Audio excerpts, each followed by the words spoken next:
Gaeilge Harja, August Falcha. Hello, everyone, and welcome back to my lowly place on the interwebs.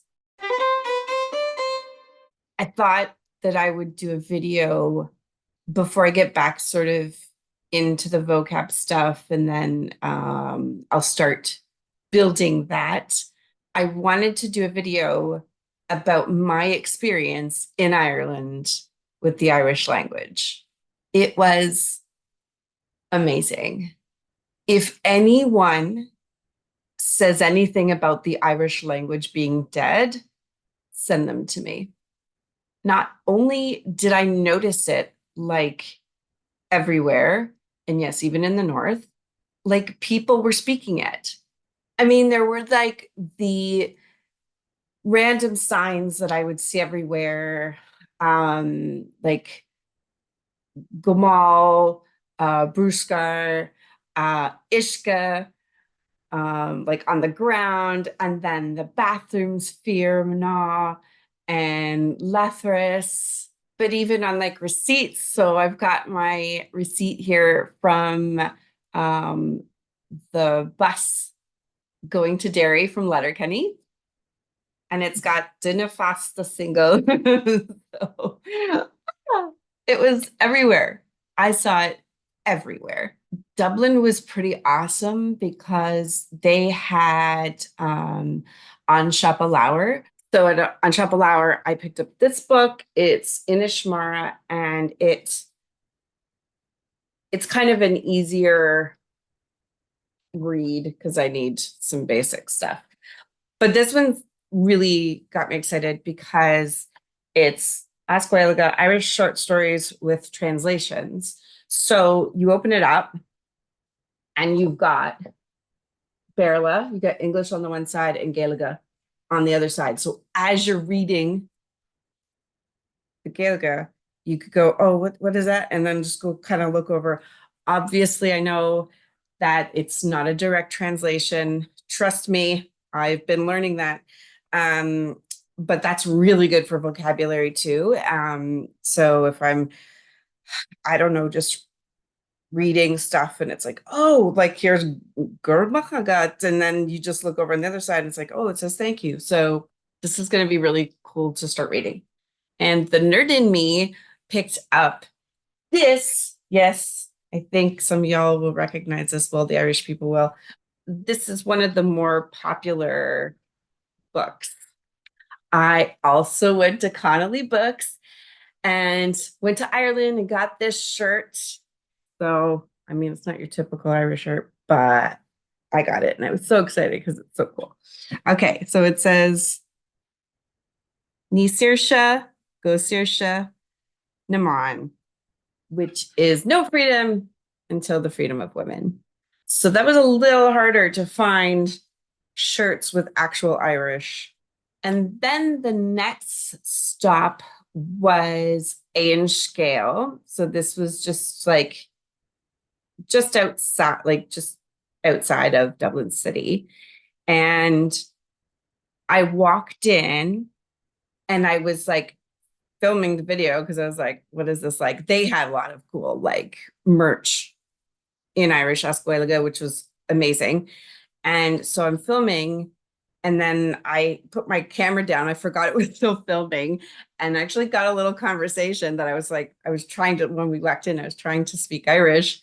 So I said a few things that's in my Dublin to Cork video, if you want to see that. But the staff there were like unbelievably supportive. I felt so comfortable there, and I was trying to say stuff. I even like screwed up one of the things. I was introducing my boyfriend, and I said Shaw E. Andrew, but then I corrected. I was like Shaw A. Andrew, and they were very patient and very excited. Having someone from Canada. I'd never been to Ireland, and here I am trying to speak the language, and that is something I really want to say because it can be a little different over here. What I mean by that is when we grow up here, we have to learn French in school. So just like people in Ireland, you have to learn Irish in school, with English being the default. So I have been a few times to Quebec, to Montreal, and I've attempted to speak French. I'm trying to speak French. And you will have different stories from different people, but I typically get the like, ugh, I will get attitude and I will get like, okay, I'll just start speaking English. Or if people don't, if you're rural enough and you actually don't speak English, then they just won't talk to you at all. Even though I'm trying, and I actually know I know more French than I know like Irish. And any time that I attempted to speak Irish or was asking about the language, people were like either shocked or excited or appreciative. And that was not my experience in Canada with the French language. So I wasn't totally sure how people were going to react to me trying to speak the language. And so that even got me excited. Like I'm already like over the top excited, passionate about Irish language. And it was just like the whole every conversation was like, so no, but people were excited. And so at Inscale, they were super excited that I was like trying to speak it. And I went to the Lethers at one point, came back, and on the table were these like, I got some playing cards that were Gaeilge, and they gave me like a notebook and like a water bottle, this Fearr Gaeilge. And the lady who was there was like, what, contact me anytime if you need anything, like just outside Dublin City, like Inscale, on Shopalour, these things exist. They're here. And there are groups that meet up there for people. And I emphasize this because it's not the Gaeltacht. It's not. It's like Dublin. So that's exciting because, while most people didn't really, I mean, yes, most Irish people don't speak Irish, but there are a lot of them that know kind of the basics, and I'm sort of the basics person for Irish right now. And some did understand what I was saying. And it was amazing. And it was more than I had expected because of how some people speak about how the language is in Ireland. And it was cool in the museums. So at the Kilmurray Independence Museum, they had like copies of these really old language books. It was so cool. I was just like trying to read everything, and these really old books, like you think about that time period and how some of the leaders of the Easter Rising were riding around the country along with other people on bikes, teaching the language in the Gaelic League using this book. And in like the Kerry Museum, they had this poem written out in Irish, old poem.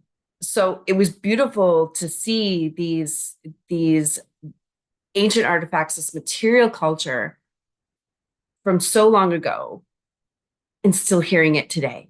And then on our way to Kerry, we stopped in at Kilkenny and met up with Keith O'Brien from Shaolin.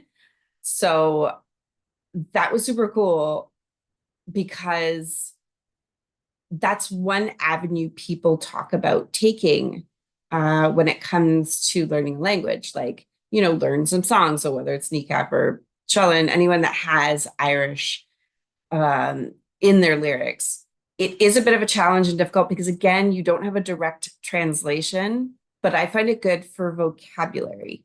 So I may or may not do like videos on like certain songs that I'm taking. I don't know if I should do that because I kind of just do that on my own where I try and learn a song in Irish.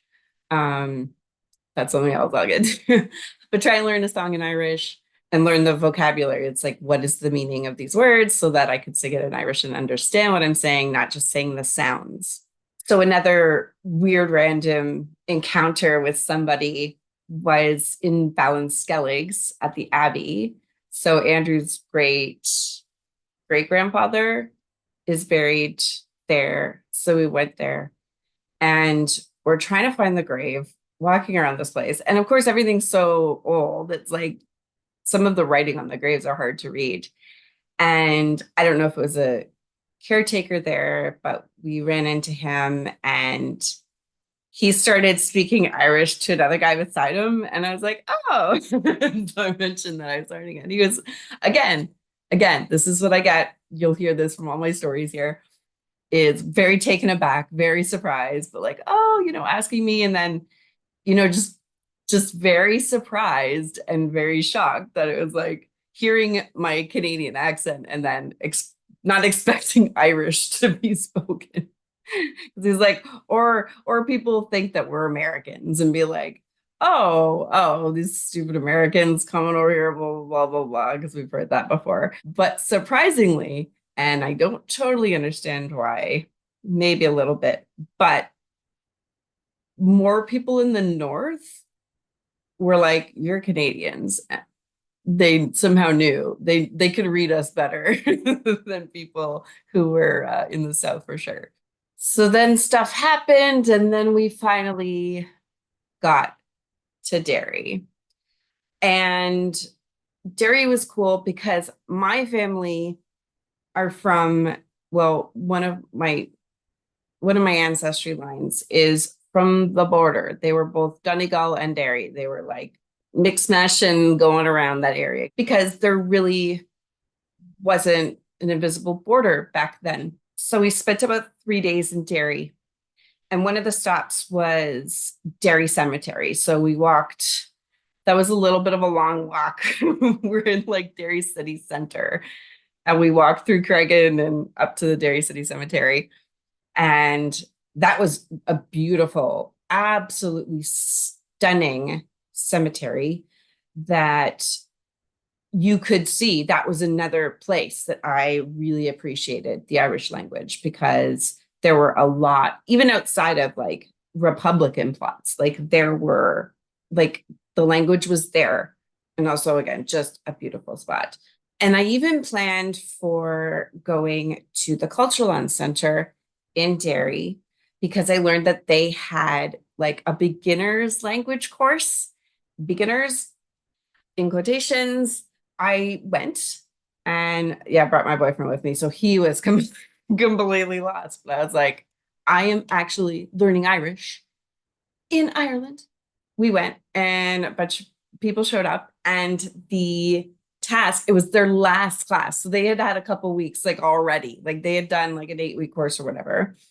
And we get there and the assignment the week before was to come in with like sort of like a diary entry. And this is something I'd heard of before. And that's something that I'm actually going to start doing with my videos as well to sort of elongate the vocabulary stuff. So we get there and everyone's paired up with somebody. And I'm like, okay, well, I just showed up, like we're just hanging out. And I got to speak Irish with people there too. Again, pretty stoked that someone from Canada was here, just like totally like crashing their group. So the idea was that you take your diary entry and you pass it to your partner. They read your diary entry. And so because it was also the last class, these beginners were way more advanced than me, even though it was a beginner's course. So the intimidation and the like, oh my God. But like I managed to understand a little, like enough that like if I was reading someone's entry, I understood it. So I was like, that was kind of exciting that I understood more than maybe I could speak. And I was kind of following along. And then when the facilitator was like asking questions, and they were speaking slow enough too. So that was fabulous. And then it was my turn. Now there was a guy that didn't have a partner. And I'm like, well, I didn't write a diary entry, but he had. And so I got to read his diary entry, managed to read it. Okay. Like there were a few words that I didn't really get, managed to hold my own. I loved it so much. Oh my God. And then one night we went to Pater O'Donnell's for a pint. And we're sitting at the bar, and this is in Derry, again, not freaking Gaeltex in the middle of nowhere on an island off the west coast somewhere. This was at Patter O'Donnell's in Derry. We went, and I'm sitting at the bar, kind of by myself, because it was me, my boyfriend, and then this other guy. And so my boyfriend got up to leave, and I think I ordered another pint, and I think that we just said hi, me and this other guy, and then so we got the conversation going, and I mentioned, that we're talking about a lot of stuff, but then I was like, I really love the Irish language, but boom, goes right into it. This guy just opens his mouth and speaks it. Like, again, random person in Ireland speaking Irish to me. This language is not dead, y'all. It is alive and well and living at places like Patters or Dublin or like everywhere. And so he asked me, where are you learning Irish? So I was able to answer that. There were a few things that I had to kind of clarify, but I had like learned certain phrases before I left. So I learned a couple of phrases before we left, like Nihigam, I don't understand, or Kaje blank Gaeilge, so that I could insert like an English word in there without having a whole sentence going, what is this word in Irish? And so we had a little bit of conversation, and I like told them where I was born, where I was from, and it was fantastic. And then another reaction, right? Of just excitement and surprise. So hi, Queven. You'll probably never see this video. But that was like a bucket list thing for me. And I wasn't expecting that to happen in Derry. I thought it would be, if we go to a pub in Galway somewhere, or we're in Kerry, or like, but here we were, and it was amazing. So also in Derry, at the Cultural Arts Center, I picked up this bad boy. Woo! Now it's a series of like conversational Irish for adults. It's perfect. And it's beginners. So it's perfect. And then there's like, yeah, obviously it goes up to like beginner 2 and then like intermediate or something. So there's different, I don't know, you can see it. So there's like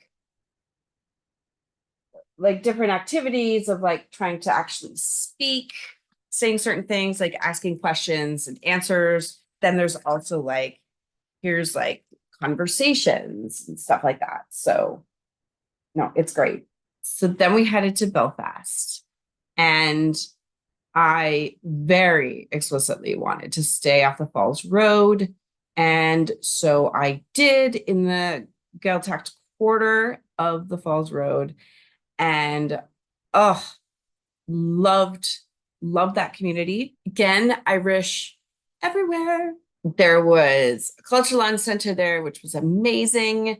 And then we were near the James Connolly Center, which obviously that's a theme in my trip. So there's lots of Irish there too. And then we could just see it on all the signs. Everything around us was in Irish. It felt so comfortable. And the people there were so nice. And I'll say something else about West Belfast there.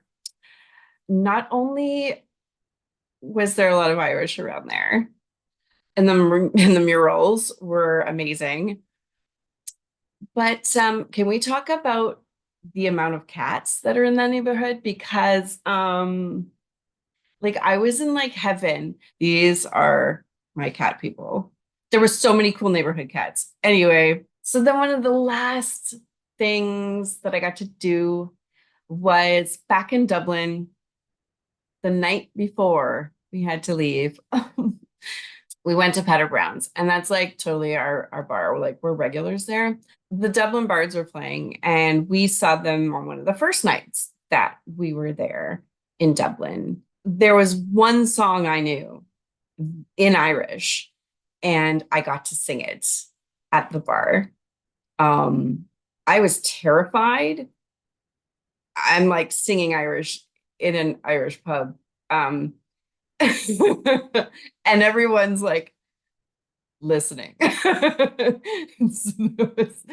So, but and your girl had a few pints. Okay, I had a few pintas. So, but I got to sing. It's an Irish lullaby called Bog Brain, which I got to sing. I got a clip of that on one of the last, yeah, the end of my adventure video. And again, the guys were just so like welcoming and encouraging. So the line that I was given a few times by both some of the locals there and the musicians were like, pretended to granny sound. So I was like, they were like, just, it doesn't matter. And we just got to like sit together and sing and share music. And I was like, this is what it's about. Okay, someone's chopping onions in here. What the hell? It was such a great trip, and for any Irish language learners like myself or from Ireland, if you hear really horrible, stupid stuff on the news lately about like pushback against the Irish language, whether it's, oh, there's a bat sanctuary, like, girl, like, I'm a bat fan, hello, like, bats, or that, the things are in the wrong place, or we have to be afraid because we don't want this to happen, or we don't want this to happen, or we can't have two languages on one sign. The only thing that I would say is to understand that, yes, there's a lot of history, there's a lot of sectarianism and bigotry, but this language is fire. It is amazing. It is life-changing. It makes you think differently. It's powerful. There are so many indigenous languages that do this. And it is so important, especially for the younger generation growing up in Ireland, to be exposed to this, to be exposed to their culture, to see how people and governments have been actively trying to destroy a language. And there's just no room for that anymore. It is alive. It is flourishing. And because of the forced migration of so many Irish people in the diaspora, this culture, this language is being kept alive all over the world. It will only thrive. And that's why I'm doing this whole video series, is for those people too that like aren't from Ireland, but are passionate about this language. And that's what Cleveland said to me at the bar. He was like, you keep at it. He was pretty emphatic about, you keep at it, keep going, girl. So I encourage all of you. Yes, it can be tough at times. And we might sometimes hit these snags and get stuck. And if we can't afford like tons of classes and teachers all the time, but we keep at it. We have our own little community here, and we do it because we love it. It's even lum.